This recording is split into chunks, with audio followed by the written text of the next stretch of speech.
Bonsoir Christelle. Bonsoir Tom.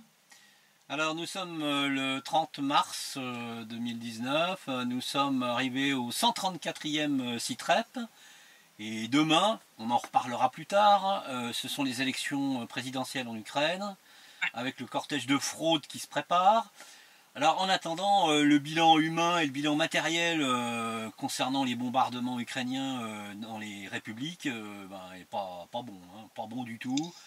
Ça augmente légèrement le nombre de violations, le nombre de munitions à peu près équivalent, quoique les dernières 24 heures... Un petit peu moins, mais par contre on a de nouveau un peu plus d'obus de gros calibre. Oui, ouais, très clairement. Puisque du 23 au 29 mars 2019, l'armée ukrainienne a violé le cessez-le-feu en République populaire de Donetsk à 79 reprises, donc on est à un petit peu plus que la semaine dernière, durant lesquelles elle a tiré 4 obus de chars d'assaut, aussi sont de retour, et 172 obus de mortier de 120 et 82 mm, donc là ça nous fait quand même 50% de plus que la semaine passée.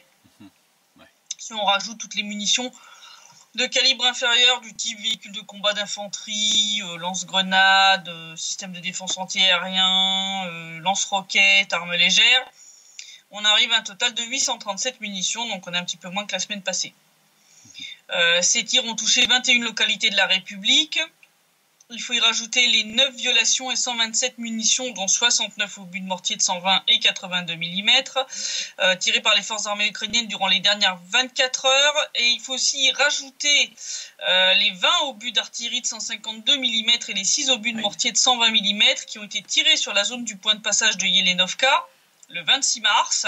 Bon, ils ont dû essayer de commettre un bain de sang, on a eu énormément de chance. Ah bah oui, parce que c'est des obus de 152, on le rappelle. Là, hein. Voilà, donc les quelques civils qui étaient dans cette zone-là ont réussi à s'enfuir, bon, les obus étant tombés dans la zone neutre, ils n'ont pas été comptés dans ceux tirés sur le territoire de la RP, enfin contre le territoire de la RPD, hein, parce que le CCCC peut compter que ce qui a atterri chez nous. Voilà, ce qui a atterri dans la zone neutre, on ne peut pas le compter. Cette semaine, suite au tir de l'armée ukrainienne, il n'y a pas eu de victimes parmi les civils. Par contre, 4 soldats de la RPD ont été tués et 1 a été blessé. 7 habitations ont été endommagées durant la semaine, plus 5 durant les dernières 24 heures. Côté ukrainien, par contre, c'est toujours la boucherie. Les pertes, donc tout inclus, hein, pertes au combat et pertes hors combat, se montent quand même à 14 morts et 20 blessés. D'accord. C'est pas jojo quand même, hein. Alors, on va arriver à notre petite section, les observateurs de l'OSCE en vadrouille dans la nature, n'est-ce pas? Oui. Qui ont noté la présence donc d'armes lourdes près de la ligne de front côté ukrainien, je rappelle, en violation des accords de Minsk. Alors là, ils nous ont installé des trucs un peu bizarres. Oui. Il n'y en a pas beaucoup en quantité, par contre c'est bizarre. Parce qu'ils ont enregistré cette semaine soit absent des zones de stockage, soit dans des zones où ils ne devraient pas se trouver, c'est-à-dire à moins de 15 km de la ligne de front, ou plus pour les plus gros systèmes. Ils nous ont quand même détecté 3 complexes de missiles anti-aériens 9K-37 Buk. Oui, là ça pue, parce que il faut se rappeler quand même que le jour où le MH17 a été abattu, voilà. Y avait quand même des systèmes Buk ukrainiens dans la zone qui étaient extrêmement actifs. Oui. Qu'on a eu quand même un conseiller de Poroshenko qui nous avait juré la main sur le cœur que l'Ukraine n'avait plus de système Buk à l'époque. Oui. Bon là, l'armée ukrainienne les a installés, donc il y en a un qui est à proximité et 2 qui sont dans le village de Guesselier, près de Bakhmut, donc au nord de Gorlovka. D'accord. Donc on ne sait pas trop ce qu'ils foutent là, parce que la RPD n'a pas d'aviation. Hein, oui, c'est peut-être pour empêcher l'intervention russe, le cas échéant d'un false flag particulièrement dégueulasse et spectaculaire. C'est possible, parce qu'il y a un autre système de défense anti-aérien qui a été noté par l'OSCE, c'est un système de défense anti-aérien OSA. Ok. 9 chars d'assaut T-72. Et 2 systèmes automoteurs de missiles anti-chars concours de 135 mm situés aussi trop près du front, hein, où ils ne devraient pas se trouver. Donc c'est un petit peu étrange tout ça quand même. Ça sent mauvais, la présence des Buk, moi ça me perturbe un peu quand même. Ouais. Alors j'ai appris que le système Buk est essentiellement utilisé pour la défense antiaérienne et capable d'engager également des unités navales ainsi que des unités mobiles blindées. Oui, ça peut. Tous ces systèmes anti-aériens, ils peuvent aussi être utilisés pour viser des cibles au sol. C'est jouable. Ça peut être utilisé comme ça, même si à la base c'est pas prévu. Enfin, normalement, dans la base pas prévue c'est fait pour normalement abattre des avions. C'est un système qui marche d'ailleurs plutôt bien, comme l'ont prouvé les Géorgiens pendant la guerre d'Ossétie du Sud. Ils ont abattu plusieurs avions de chasse russes avec des boucs d'époque soviétique, donc ça marche bien comme truc quand même. Oui. Voilà. Alors on va reparler de tout ce qui est discussion à Minsk et compagnie. Il y a eu une réunion encore cette semaine, ça... Ouais, c'est du folklore là maintenant. C'est du grand n'importe quoi. Les RPD et les RPL essayent de mener à bout l'échange des prisonniers au format tous contre tous. Et bon, les représentants ukrainiens passent à autre chose, discutent de tout et de n'importe quoi, de la pluie, du beau temps, de ce qui se passe à Tombouctou. Enfin bon, c'est vraiment... Voilà. Mais bon, ça les empêche pas aussi d'essayer d'utiliser ces discussions à des petites fins de propagande. C'est devenu un petit enjeu électoral à la veille des élections présidentielles ukrainiennes. Poroshenko essaie de gratter des voiles où il peut. Alors, ce qu'ils nous ont fait, c'est que vendredi 22 mars, notre chère représentante ukrainienne au sein du groupe de contact sur les questions humanitaires à Minsk, l'inénarrable et irremplaçable Irina Gerashenko, non, c'est ironique, inénarrable. Oui. Donc, madame, je ne viens jamais, mais je fais des commentaires à la con sur Facebook. Oui, tu nous en avais déjà donné un aperçu gratiné la dernière fois. Elle a recommencé, sur Facebook toujours. Oh bah. Voilà. Donc, elle nous a annoncé que le vendredi 22, que le dimanche 24, le point de passage de la ligne de front située sur la localité de Zolotoye, donc qui est en République populaire de Donetsk, serait enfin ouvert. Un peu plus tôt, on avait eu le même genre de sketch d'un autre représentant ukrainien, Evgeny Marchuk, qui avait annoncé que l'Ukraine prévoyait de réparer unilatéralement le pont de Stanitsa Luganskaya, donc qui est ce pont détruit par l'armée ukrainienne le 19 mars 2015, qui est actuellement le seul point de passage entre l'Ukraine et la RPL. Donc, on montrera une petite photo. C'est un passage qui ne peut être pratiqué qu'à pied. Ah oui, là, il n'y a pas de doute. Parce qu'ils ont installé des passerelles en bois, mais pour les personnes âgées, c'est un enfer. Faire passer une personne handicapée ou quoi que ce soit là-dedans, tu peux oublier. Ce truc, c'est dans cet état depuis 2015, quoi. On imagine l'hiver quand il gèle, Ouais, c'est très sympa. Il y a déjà eu des personnes âgées qui sont mortes sur ce point de passage parce que tu as des temps d'attente extrêmement longs, que c'est très difficile, très éprouvant de passer cette passerelle. Donc ça fait un bon moment que les RPL essayent de se battre pour faire ouvrir deux autres points de passage, celui de Zolotoye et celui de Chastier. Le plus important serait celui de Chastier, qui serait le plus praticable et celui qui permettrait d'avoir, on va dire, une quantité de personnes assez importante qui pourraient y passer chaque jour. Bon, le petit problème, c'est que c'est donc deux déclarations hallucinantes. On fait bondir les autorités de la RPL pour plusieurs raisons. Bon, déjà la première, c'est qu'ouvrir un nouveau point de passage, ça doit se faire en coordination entre les deux parties du conflit. Je ne sais pas commencer. Puis surtout, il faut que la zone soit déminée. C'est une condition sine qua non quand même. Ouais. Et qu'elle ne soit pas régulièrement bombardée. Or, Zolotoye, l'armée ukrainienne a installé de nouveaux champs de mines encore récemment. Donc faire passer des civils par là-dedans, je te raconte pas. En plus, ils bombardent régulièrement la zone. D'accord. Voilà. Le retrait des armes lourdes n'a jamais pu avoir lieu parce que Kiev passe son temps à saboter ce truc-là. Donc Zolotoye est une des zones pilotes de retrait des deux armées qui a jamais fonctionné parce que l'Ukraine passe son temps à bombarder la zone. Puis après, elle dit oui, mais on peut pas se retirer tant qu'il y a des bombardements. Bah oui, mais c'est toi qui les fais, connard. Enfin bon. Voilà quoi. Ça ose tout. Ça ose tout, oui, c'est même à ça qu'on les reconnaît. Donc, résultat, l'RPL a dénoncé cette annonce délirante comme étant une provocation à la fois cynique et criminelle. Parce que là, ils mettaient la vie des civils en danger, en leur disant passez par là, dire entre les mines et les bombardements. Parce que Zolotoye est bombardé plusieurs fois par semaine, quand même, par l'armée ukrainienne. Donc, c'est du suicide d'aller l'emprunter. C'est pas la première fois que l'Ukraine d'ailleurs tente d'ouvrir unilatéralement ce point de passage à des petites fins de provocation. Ils avaient déjà essayé le 20 octobre 2017, mais comme l'a rappelé le ministre des Affaires étrangères de la RPL, Vladislav Deneigo, la RPL a toujours posé comme condition, déjà, le retrait des forces armées ukrainiennes de Stanissa Luganskaya, de l'ouverture en simultané des points de passage de Chastier, dont je parlais, qui auraient une meilleure capacité et une meilleure logistique, et de Zolotoye. Donc, Léonid Passechnik, le chef de l'RPL, a dit que non, le point de passage de Zolotoye ne serait pas ouvert côté RPL. Il ne sera qu'une fois que toutes les conditions seront réunies et que l'RPL aura donné son accord. Donc, ils avaient dit c'est pas la peine d'essayer de passer parce que de notre côté, on empêchera qui que ce soit de passer parce que ce sera trop dangereux. Bon, devant le risque de cette provocation, les RPD aussi l'avaient dénoncé publiquement cette ouverture unilatérale à visée électoraliste. Ils avaient fait appel à l'OSCE pour rappeler un petit peu Kiev à l'ordre. En plus, la réparation du pont, là, dont parlait Martchouk, l'RPL a rappelé quand même que elle est censée se repousser à cause du sabotage de Kiev, que la RPL a proposé à plusieurs reprises de reconstruire le pont en suivant les plans techniques fournis par le Comité international de la Croix-Rouge, qui prévoit un pont de 3 mètres de large pour que les ambulances puissent l'emprunter.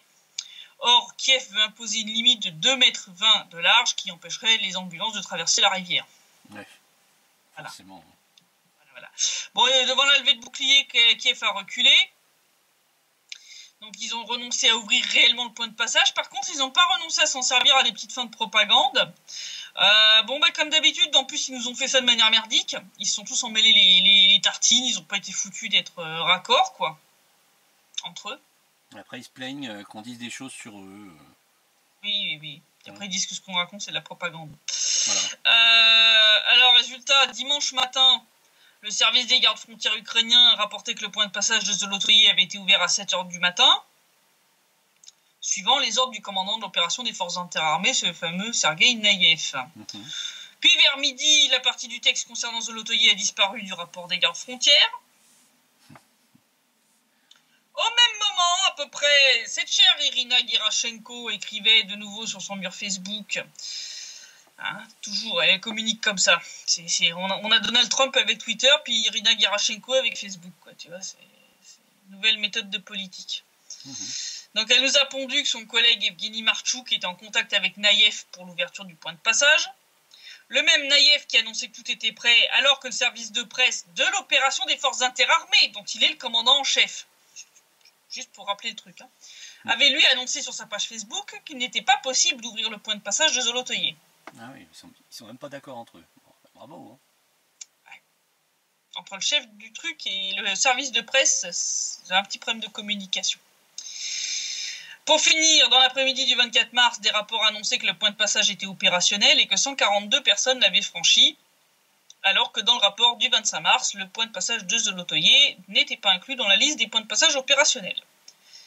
Et alors, histoire de finir en beauté, la RPL et la mission de surveillance de l'OSCE ont confirmé qu'il n'y a personne qui a franchi ce point de passage. La MSS de l'OSCE a dû se fendre d'un truc pour dire on a vu personne traverser. Je veux dire, la RPL les a envoyés 2 fois côté ukrainien pour vérifier si le point de passage était opérationnel. Et ils ont dit non, ça, il marche pas, quoi. Donc, c'est encore une tentative de coup de com' de la part de Kiev sur le dos des civils qui espéraient enfin pouvoir franchir la ligne de contact dans des conditions moins indignes et moins pénibles que par la passerelle de bois de Stanissa Luganskaya. Alors, si ça, c'était une tentative d'essayer de remonter au cric la cote de popularité désastreuse de Porky dans le Donbass. C'est peut-être les électeurs imaginaires de Porky, justement. On va y revenir, parce que c'est hallucinant, quoi. Parce que, là...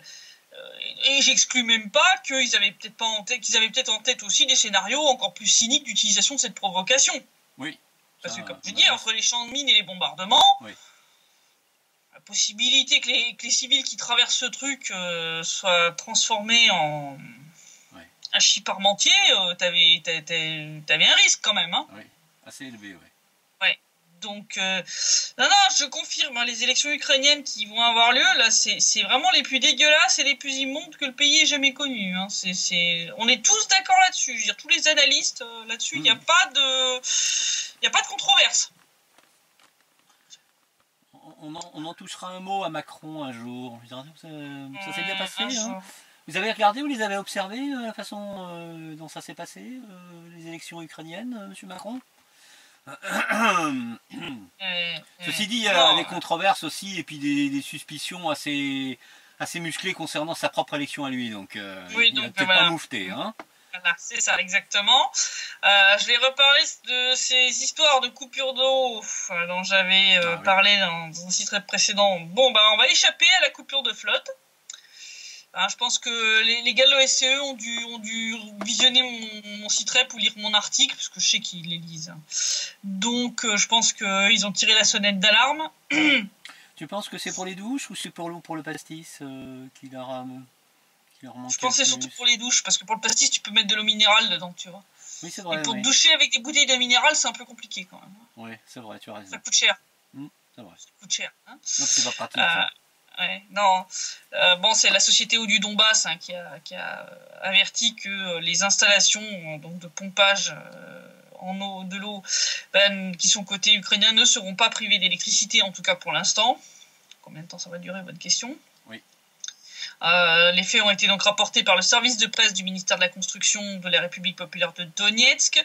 Il semble que le cabinet des ministres ukrainiens a décidé de prolonger indéfiniment les contrats de l'entreprise publique Ukrintenergo avec les compagnies des eaux jusqu'à ce que ces dernières trouvent soit un autre fournisseur d'électricité, soit passent au statut de consommateur protégé.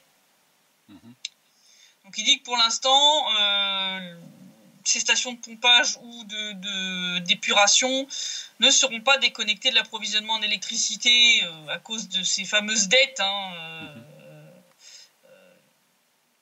qui s'étaient accumulées depuis des années.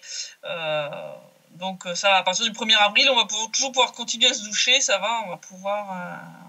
mais bon, le problème c'est combien de temps ça va durer. Est-ce que c'est une solution temporaire qui va tenir, et si oui, combien de temps, quoi, parce que quand tu vois la somme qui s'est accumulée, je pense qu'à un moment, Ukrintenergo va commencer à tirer quand même la sonnette d'alarme auprès de Kiev en disant que faut qu'ils récupèrent le pognon. Et je vois pas bien comment ils vont pouvoir faire. Alors, on avait parlé de cet ordre de Judas, cette énorme médaille pour, comment dire, récompenser les compétences de Poroshenko en termes de trahison. Oui. On peut appeler ça comme ça. Hein, voilà. Elle est prête. Elle est prête, cette fameuse médaille, le récompensant pour sa trahison du peuple ukrainien. Donc elle est actuellement un petit peu baladée à travers toutes les RPD, là, pour que les habitants puissent la photographier, puis laisser des messages à destination de Poroshenko. Il doit y en avoir un paquet. Il y a un énorme livre de la honte, il est énorme le bouquin, et on peut laisser des trucs dedans. Donc j'ai écrit, mon collègue de Newsfront, Philippe Calfin aussi, de la section française, il a aussi laissé un petit message. Moi je l'ai écrit en anglais, il l'a écrit en français, des gens écrivent en russe, donc pour qu'ils se rendent bien compte de ce que les gens d'ici pensent de lui quand même. Je pense que ça peut être intéressant. D'ailleurs, un sondage récent dont on montrera les données qui sont édifiantes sur ce que les gens d'ici pensent de Poroshenko. Alors, en termes de taille et de poids, elle est énorme parce que la médaille, elle fait 2 mètres de haut quand même, donc elle est trimballée sur un camion. Ils sont obligés de la trimballer sur un camion. Elle pèse plus de 2 tonnes, presque 2 tonnes et demie. Donc c'est de l'acier, comme on avait dit, issu des restes des obus que l'armée ukrainienne tire sur les civils du Donbass. Comme sur l'original datant de l'époque de Pierre le Grand, il y a une des faces qui montre Judas pendu avec les pièces d'argent à ses pieds, et puis cette phrase, donc en gros souhaitant au destinataire de la médaille de finir comme son ancêtre idéologique, n'est-ce pas? Oui, il se peut bien que ça arrive, effectivement. Ouais. Il y a un risque, ouais. Et sur l'autre face, c'est écrit, alors, pour exploit exceptionnel dans le domaine de la trahison, cet ordre est décerné au digne successeur du traître, l'hetman Ivan Mazepa, Petro Poroshenko, l'assassin démon et apostat pour trahison de la patrie. Voilà. On a pu la voir hier à Yelenovka. Elle devrait être envoyée d'ici demain côté ukrainien. Donc en plus de cette très grande médaille, il y a des versions plus petites qui ont été faites pour ses complices et les commandants des unités qui donnent l'ordre à leurs soldats de tirer sur les zones civiles. Mais comme Poroshenko est un traître de première catégorie, ils ont tenu à lui faire la plus grosse médaille possible. Oui, il la mérite. Il la mérite. Ouais. Donc on mettra des petites photos, les gens pourront voir le truc. Elle est réussie. Elle est réussie, franchement, elle est impressionnante. La grosse nouvelle de la semaine, ça a bien sûr été la conférence de presse à Moscou de cet ex-agent du SBU, Vassili Prozorov. Avec une petite photo de son, comment on pourrait dire, sa carte d'agent du SBU. Et en fait, il s'est avéré qu'il travaillait pour la Russie quasiment depuis le Maïdan. Le mec a à un moment quand même été quasiment à la tête de l'opération antiterroriste dans le Donbass quand même. Il était genre commandant adjoint ou chef adjoint du truc, quoi. Enfin, c'était pas un petit, quoi, tu vois, c'était pas un petit agent en bas de l'échelle, quoi. C'était un officier important, quoi. Quelqu'un qui a accumulé pas mal de connaissances du souci, du problème, et qui risque d'être très loquace maintenant, du coup. Hein. Ah oui, il va publier un livre. Je pense que ça va être explosif, le truc. Non, il va publier un livre, là, qui va sortir bientôt. D'accord. Avec plein d'infos. Bon, il nous en a déjà donné un petit paquet qui sont intéressantes pendant la conférence de presse. Donc, je vais vous fournir un petit résumé. Je vous encourage à aller lire l'intégralité sur le site Donbass Insider. On mettra le lien de l'article. Mais en gros, les grosses informations les plus importantes, bon, déjà, c'est que cet homme a aidé la RPD, la RPL et la Russie à déjouer plusieurs assassinats ou provocations. Donc, il a entre autres sauvé Strelkov et Borodai d'une tentative d'assassinat. Il a aussi déjoué une provocation qui était prévue contre des civils au moment de la bataille de Debaltsevo en janvier 2015. Il y avait des corridors humanitaires qui avaient été ouverts. Et en fait, le commandement ukrainien avait prévu, lorsqu'il se serait engagé dedans, de tirer sur les bus à l'artillerie et ensuite de faire porter le chapeau à la RPD. D'accord.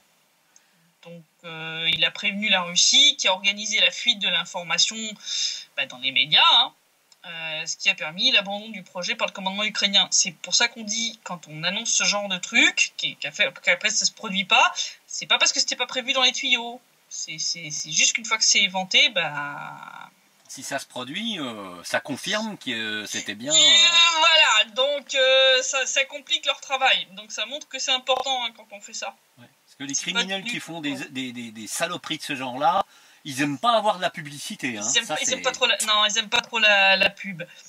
Bon, par contre, il a expliqué par exemple qu'il n'a pas pu empêcher les tirs de grade contre Mariupol en janvier 2015 toujours, lors duquel 31 personnes ont perdu la vie et dont la RPD a été accusée, alors que les habitants de Mariupol certifiaient que les tirs venaient du côté ukrainien. Donc ça aussi, c'est des choses... Voilà, donc ça c'est assez important.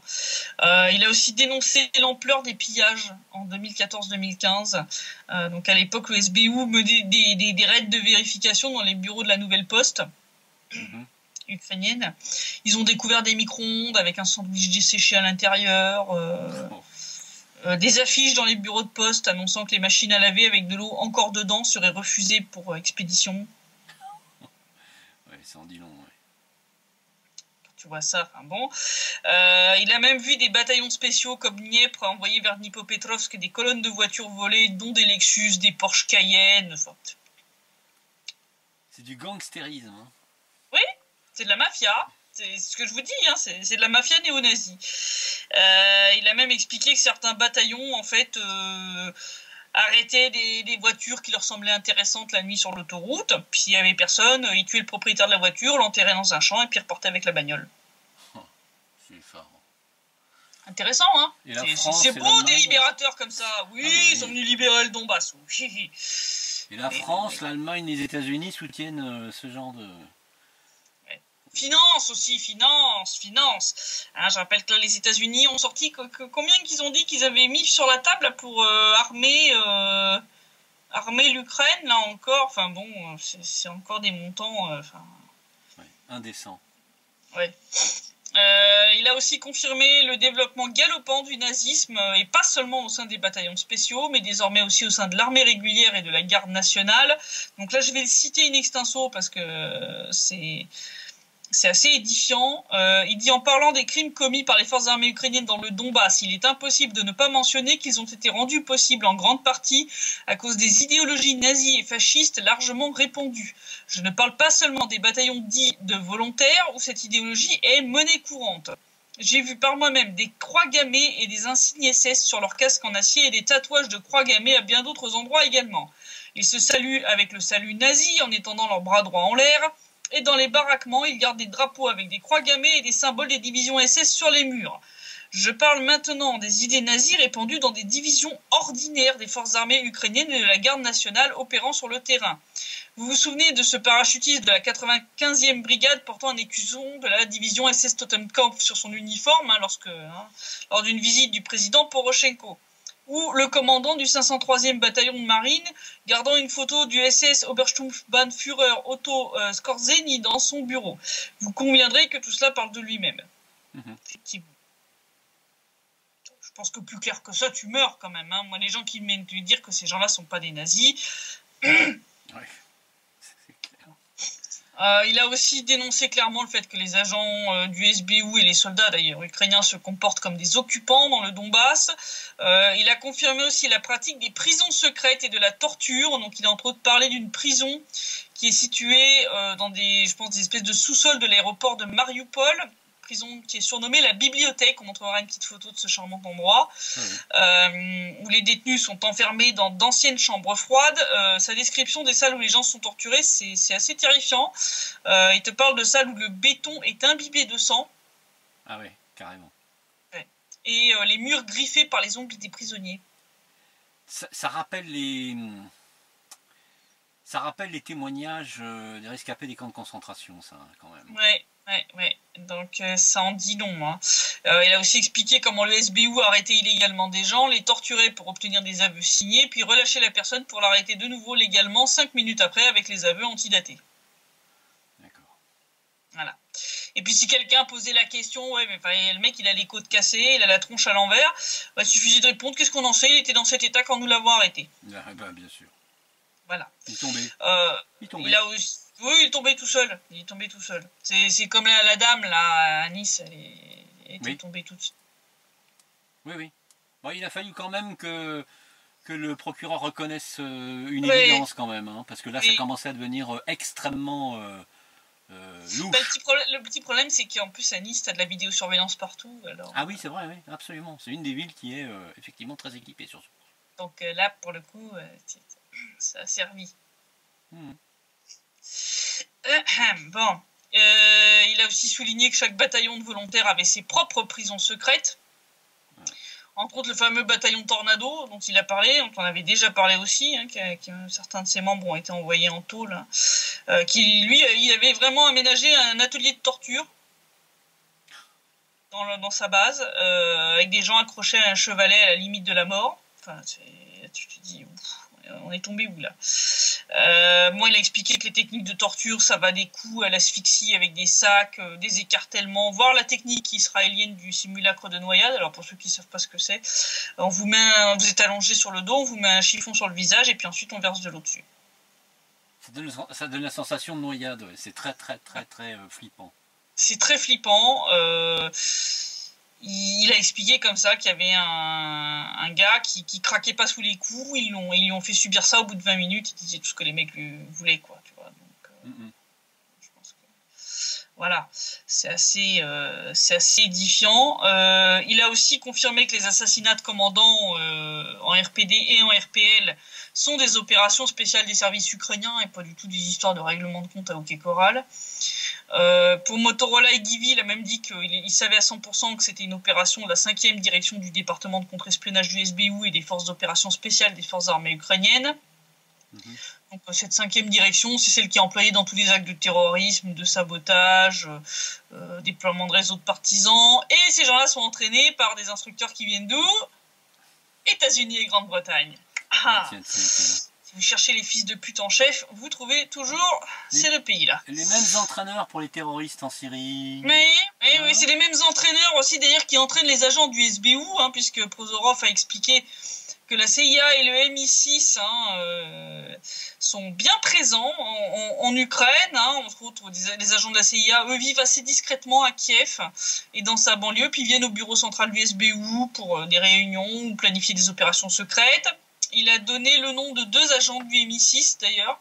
Ils vont être contents. Ouais. Jacques Backford et Justin Hartman, qui non seulement venaient au bureau du SBU, mais ont visité la zone de la fameuse opération antiterroriste.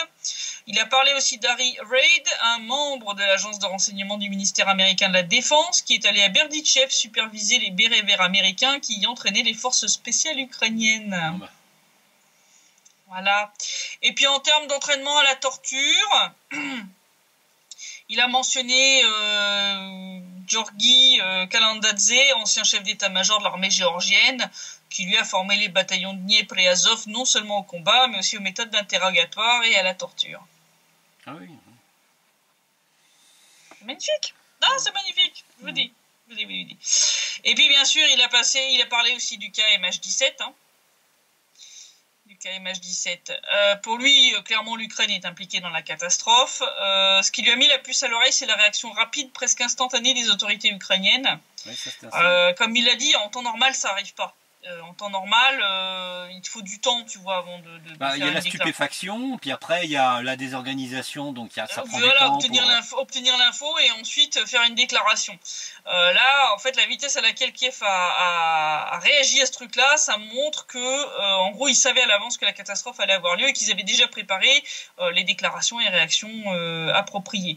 Il a aussi dit, au vu des combats qui avaient déjà lieu depuis des mois, pourquoi l'espace aérien n'a pas été fermé? Ça, c'est la question que beaucoup de gens se posent. Il a aussi demandé où sont passés les contrôleurs aériens.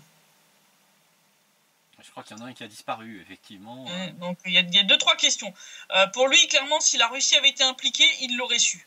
Là, pour lui, le côté ultra confidentiel des informations sur ce dossier, ça lui indique clairement que c'est l'Ukraine qui est mouillée, qui essaie de cacher la merde sous le tapis. Quand il a cherché à en savoir un peu plus, toutes les personnes avec qui il était en contact lui ont dit, écoute, mets pas ton nez là-dedans si tu veux pas avoir de problème. Ouais. Voilà. Okay. Voilà. Il a aussi donné les noms de 2 personnes qui, pour lui, sont impliquées dans la couverture des traces de cette tragédie. Il s'agit de Valérie Kondratiuk et Vassili Bourba. Le premier était chef du département de contre-espionnage du SBU, puis chef de la direction principale du renseignement du ministère de la Défense. Et maintenant, ce charmant monsieur est chef adjoint de l'administration présidentielle. Oh, une promotion. Ouais, promotion. Et le second est maintenant chef du principal service de renseignement. Donc, voilà.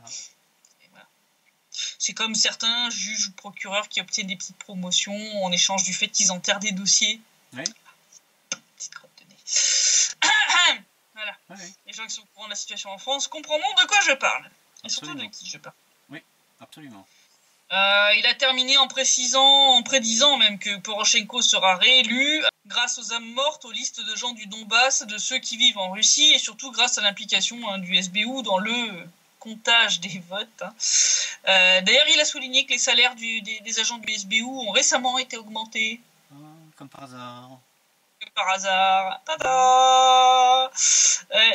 Non, au niveau des trucs, c'est délirant. Je vais en parler un petit peu après. Là, des élections, c'est la fête du slip en Ukraine.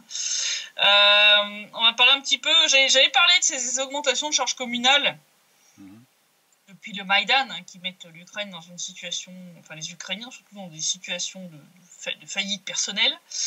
Là, il y a eu une réunion entre Dimitri Medvedev et Viktor Medvedchuk et Yuri Boyko, qui est donc le candidat de l'opposition lors de ces élections présidentielles. Et en fait, lors de cette réunion, Medvedchuk a dévoilé l'ampleur assez... C'est hallucinant, des augmentations des prix des charges communales en Ukraine depuis le Maïdan. Alors si on fait une moyenne de tout, on arrive quand même à une hausse de 745% en 5 En quoi? En 5 ans. En 5 ans, 700%, plus de 700. Augmentation de 700%. Oui, oui, oui.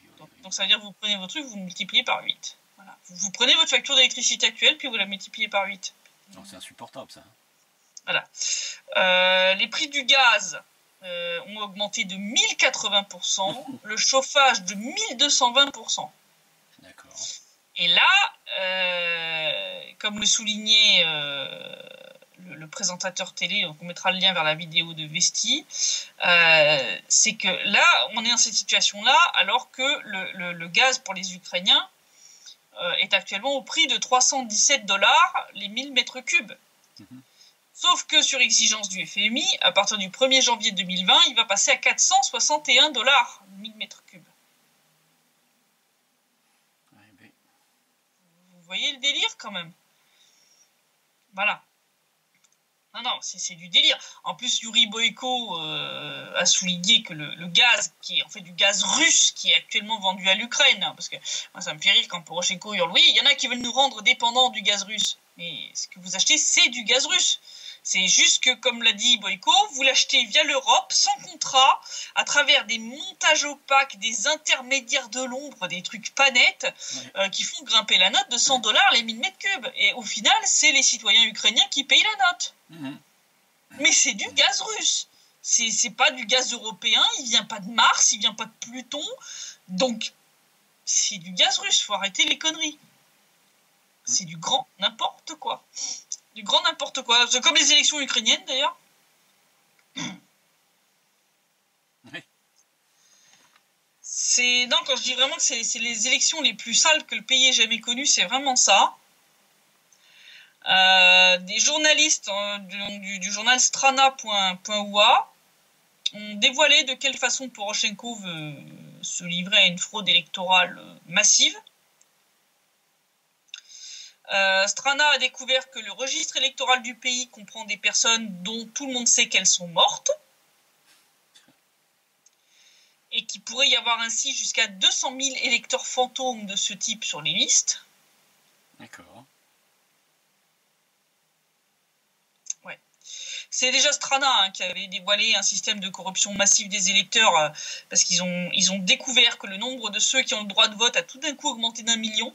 Oh, alors que l'Ukraine a fermé des bureaux de vote en Russie. Oui, donc il y a un problème, ouais, forcément. Il y a un problème. Déjà ça. Donc ils ont découvert aussi, on mettra une image, dans les listes électorales, des adresses où tu as 60 personnes enregistrées dans le même appartement à Kiev. Comment c'est possible ? Ça, c'est des électeurs bidons. C'est des gens qui sont morts, qui ont été enregistrés de manière complètement fallacieuse dans des appartements qui certainement eux-mêmes appartiennent à des gens qui sont décédés. Mm-hmm. Et on t'enregistre 60 personnes dans un appartement. Mm-hmm. Voilà. Et donc on te fait grimper par magie les listes électorales, t'as 1 million d'électeurs en plus. Voilà. Mais c'est pas la seule méthode. C'est pas la seule méthode, parce que Porky se serait constitué une espèce de réserve d'environ 200 000 voix, constituée de gens qui sont morts en RPD et en RPL. Et pour lesquels les autorités ukrainiennes prétendent en gros qu'ils sont pas au courant que ces gens-là sont morts. Oui, bien sûr. Sauf que Strana a découvert dans ses listes des exemples quand même qui montrent que c'est vraiment des âmes mortes. Parce qu'ils ont retrouvé Alexandre Zakharchenko. Ah oui, vraiment. C'est cynique. Voilà. Qui est censé aller voter à Donetsk. Voilà. Je pense que s'il voit ça de là où il doit se retourner dans sa tombe. Oui, il doit faire ventilateur même. On a aussi le commandant Givy, qui est censé aller voter à Ilovaïsk.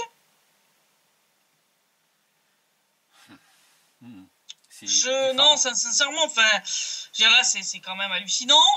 Strana a vérifié les informations d'autres personnes dont ils savent qu'ils ont été tués dans les territoires qui sont hors contrôle de Kiev, et tous sont toujours sur la liste des électeurs vivants. Donc vous comprenez bien que c'est du délire. Je veux dire, dans aucun pays démocratique tu peux voir ça, quoi. Enfin, je veux dire. Voilà. Alors, comment ça va marcher? C'est qu'en fait, Poroshenko a organisé un système de vote pour les résidents des zones non contrôlées de la région du Donbass. Ce qui va permettre à Kiev, qui a le contrôle total du registre électoral, d'ajouter autant de résidents des territoires non contrôlés qu'ils le veulent, y compris ceux qui sont morts, aux listes électorales. Voilà. Pour ça, ils ont juste besoin de quelqu'un qui vient avec une déclaration soi-disant écrite au nom de cette personne, les détails de son passeport, détails dont les autorités qu'elles ont. Je veux dire, les passeports ukrainiens d'avant le Maïdan, Kiev a accès aux données. Donc, c'est pas très compliqué. Hein? Après, il suffit que tu aies suffisamment de contrôle sur une commission électorale de district bien corrompue, et puis ces gens-là vont voter pour le bon candidat. Voilà. C'est un cas d'école, hein, quasiment. C'est édifiant. Voilà. Strana a d'ailleurs souligné que les listes des citoyens qui ont été tués dans les territoires non contrôlés depuis le 2014 sont facilement accessibles en ligne. La liste des personnes qui sont mortes en RPD depuis le début de la guerre compte à peu près 125 000 personnes. Celle en RPL à 70-80 000 personnes. Donc ça fait environ 200 000 âmes mortes, au nom desquelles les autorités ont toutes les chances de pouvoir voter pour les bons candidats. Voilà. Puisque ces électeurs sont toujours marqués comme vivants, officiellement. Voilà. Puis bon, une fois que t'es mort, c'est un peu difficile d'empêcher une telle fraude électorale. Ou de contester, les morts vont avoir du mal à contester.